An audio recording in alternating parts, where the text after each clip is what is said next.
हरिओम प्रिय दर्शकों, आज इस वीडियो में हम जानेंगे अहोई अष्टमी कब है और इसकी क्या पूजा विधि है और महत्वपूर्ण बातें। प्रिय दर्शकों, अहोई अष्टमी 2024 में मनाई जाएगी 24 अक्टूबर को। अहोई अष्टमी का व्रत माताएं रखती हैं अपने बच्चों के लिए, संतान के लिए, और जिनके संतान नहीं है उनके लिए भी दाम्पत्य रखते हैं संतान प्राप्ति के लिए। अहोई अष्टमी का व्रत बहुत ही महत्वपूर्ण व्रत माना जाता है। इस व्रत में पूरा दिन बिना अन्न जल के व्रत रखा जाता है और फिर संध्या काल में, रात्रि में पूजा की जाती है। इसमें अहोई माता का व्रत होता है, पूजा होता है। अहोई अष्टमी का मतलब होता है कि अनहोनी को होनी में बदल देना। और अहोई अष्टमी का व्रत विधि विधान के साथ, और इसको रखने के लिए आप प्रातःकाल उठ जाएं, स्नान आदि से निवृत्त हो जाएं, नहा लें, स्वच्छ हो जाएं और स्वच्छ वस्त्र पहन के और व्रत रखने का संकल्प करें। और इस दिन, अहोई अष्टमी के दिन, गेरू से अहोई माता का चित्र बनाया जाता है। अहोई माता मतलब एक पुतली बनाई जाती है और उसके चारों तरफ 8 उनकी संतानें होती हैं, 7 संतानें होती हैं, और वो संतानें 8 मिला के अहोई अष्टमी हो जाता है। और वैसे तो आज के समय में आपको बाजार में जो पूजा की दुकान होती है वहाँ अहोई माता का चित्र भी मिल जाएगा, और यदि आपके पास पुस्तक हो उसमें भी मिल जाता है चित्र। और उसी चित्र में कथा भी आपको लिखी मिल जाती है। या आप बनाना चाहते हैं तो गेरू से बना सकते हैं और उसकी पूजा की जाती है।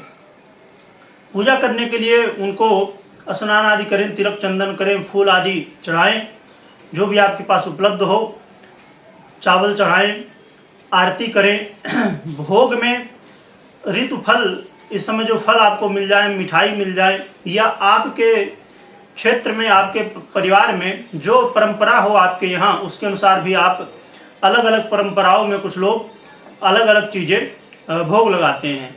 मालपुआ भी लगाते हैं, मीठा मालपुआ, और अलग जगह में अलग अलग परंपराएं हैं, उसके अनुसार आप कर सकते हैं। साथ में अहोई माता का व्रत ये जो रखा जाता है, तो इसमें करवा चौथ होता है, तो कुछ जगह वही करवा चौथ का जो करवा होता है उसे ही रखते हैं और आज के दिन यूज करते हैं। करवा से जब आप पूजा कर रहे हैं या कर रही हैं, तो उस समय, पूजा करते समय आप उसमें जल भर लें और रखें। फिर चंद्रमा को, ताराओं को अर्घ्य दिया जाता है। जब तारा दिखने लगते हैं उस समय ताराओं को, चंद्रमा को अर्घ्य दिया जाता है। साथ में यहाँ पर जो विधि है, तो अब देखा जाए तो एक तो फोटो आपको मिल जाए या आप बना लें, जैसे भी आपके लिए संभव हो।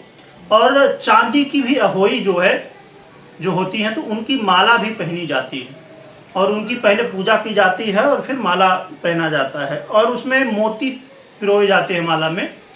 तो कुछ लोग जिनकी सामर्थ्य हो, हर साल जितनी संतान है उतने मोती पिरोते हैं, तो माला बड़ा होता जाता है। पर जिसकी सामर्थ्य नहीं तो वो एक मोती से ही पिरो सकते हैं और कर सकते हैं। जिनकी सामर्थ्य नहीं है तो वो मात्र, जैसे अहोई माता चांदी की हैं, उनको ही खाली धागा में जो मौली होती है, कलावा होता है, उसमें धारण कर सकते हैं। तो जिसकी जैसी सामर्थ्य हो उसके अनुसार भी आप कर सकते हैं।